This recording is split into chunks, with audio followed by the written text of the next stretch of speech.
Crucial condition లో మన operators కానీ మన ఇంజనీర్స్ కానీ ప్లాంట్ ని సేవ్ చేస్తేనే యూనిట్ లో రికార్డులు వస్తుంది. మరి 440 డేస్ కూడా నడిచినటువంటి రికార్డు ఉంది.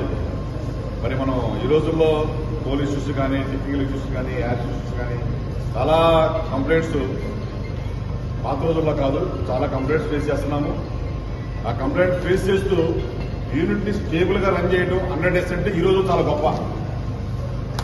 ఎందుకంటే అలాంటి సిచ్యువేషన్ లో ఉన్నాం మనం. ఎందుకంటే బడ్జెట్ లేక 2 సంవత్సరాల నుంచి not only this plant I face the same problems in RTP plant Krishnapatnam also. I have done the same experience they. మరి ఆర్టీపీలో ఉండగానే 4 యూనిట్లు ఓవరాల్ చేశాను, 3 యూనిట్లు 100 దాటినాయి. అలాగే ఫస్ట్ యూనిట్ ఇప్పుడు 160 నడుస్తుంది. ఫస్ట్ యూనిట్ 160 నడుస్తుంది. ఇంకా మరి ఓవరాల్ చేస్తే మనం కనీసం 100 డేస్ అన్నా చేసామని రన్ చేసామంటే కేపబుల్ గా ఓవరాల్ చేసినట్టు లెక్క. అది మీరందరూ గుర్తుపెట్టుకోండి. మిమ్మల్ని 200, 300 రమ్మని చెప్పట్లేదు. స్టేబుల్ గా యూనిట్ రన్ చేయండి. ఉన్న యూనిట్ని ట్రిప్ అవ్వకుండా చూసుకోండి. అన్ని బార్ చార్ట్ లో కనబడుతుంటే మొత్తం అన్ని యూనిట్ సర్వీస్ లో ఉంటేనే you feel very happy. Today MD గారు కూడా 2014 జనరేషన్ వస్తే ఆయన అప్రిసియేషన్ గా ఐ ఫీల్ వెరీ హ్యాపీ.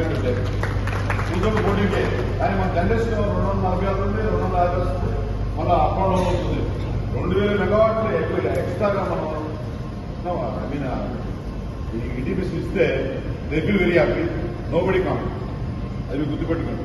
దాని తగ్గట్టుగా ముఖ్యంగా ఎస్సీలు డి జనరల్స్, డి జనరల్ ఎస్సీలు బాగా దీన్ని కాన్సన్ట్రేట్ చేయాలి. జనరేషన్ మీద వాళ్ళకే బాగా అవగాహన ఉంటుంది. అలాగే డి మెయింటెనెన్స్లు, డి షిఫ్ట్లు, అలాగే ఏడీ షిఫ్ట్లు, వీళ్ళందరూ ఎలక్ట్రికస్ ఇంపార్టెంట్ విషయం మన యూనిట్ లో. దాన్ని బట్టి మీరు ఈ ఆల్రెడీ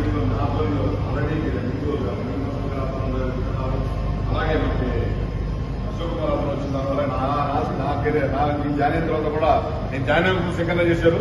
నేను జాయిన్ అయిన తర్వాత 100 డేస్ వచ్చింది. కాబట్టి ఇలా కంటిన్యూ అవ్వాలి. మరి ఓవరాల్ చేసే యూనిట్ కాబట్టి ఇంకా నెంబర్ ఆఫ్ డేస్ 200 దాకా వెళ్ళాలని కోరుకుంటున్నాను. బట్ ఏదైనా కంప్లైంట్ వస్తే మాత్రం ఇమ్మీడియట్ గా ఎమర్జెన్సీగా వచ్చి దాన్ని సాల్వ్ చేయడానికి ఏదైనా mechanical, electrical, C&I what ever it is immediate గా యాక్షన్ తీసుకుంటేనే మనం యూనిట్ సేవ్ చేయగలుగుతాం. యూనిట్ సేవ్ చాలా ఇంపార్టెంట్. అలాగే మరి ఇంకో 10 రోజుల్లో కూడా 9 డేస్ లో యూనిట్ 7 కూడా 100 డేస్ రాబోతుంది.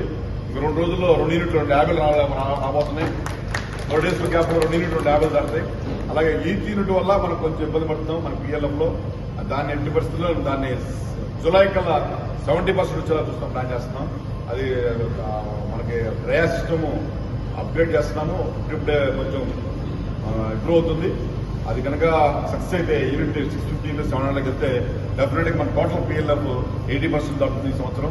లాస్ట్ ఇయర్ నేను రిలీవ్ అయినప్పుడు చెప్పాను, నేను VDPS వెళ్ళి కంపల్సరీగా జనరేషన్ ఇంప్రూవ్ చేస్తాను. PLF ఇక్కడ కంటే ఎక్కువ పట్టి కోసం ఛాలెంజ్ ఇచ్చాను. అలాగే ఇక్కడ చేస్తాను.